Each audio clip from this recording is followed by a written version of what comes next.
I'm still working on some of the music videos for the Music for Places 5 album. The last one that I just finished was for Every Building on the Sunset Strip. So the idea here was not to have the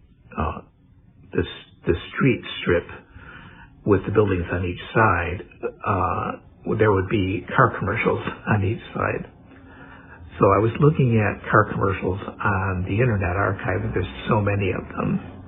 And one of my favorite years is 1966, and I have written things about it over the past 20 years or so, because it's my pet year, because I think there was a sea change happening at that point. Some people think it's 65, some people think it's 67, but the 66 year is kind of pivotal, I think, in terms of how ideologies change, just as they are now.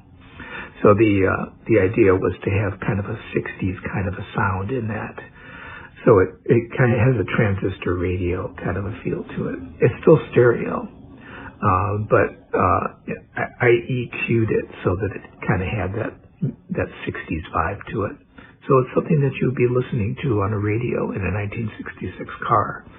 But it's interesting to look at culture at that time. A recently good book that I read was called The Conquest of Cool.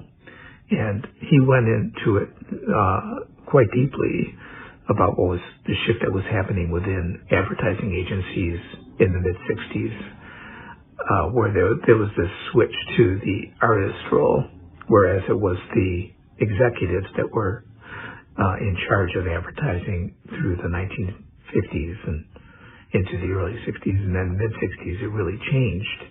And a lot of older people were just bailing out because it was just so drastic of a change. But the vibe that I'm getting at is through that advertising vibe, and I'm using a lot of fast cuts, and it's sort of like traveling down the street. You're in a car and you're looking at other cars instead of looking at the buildings.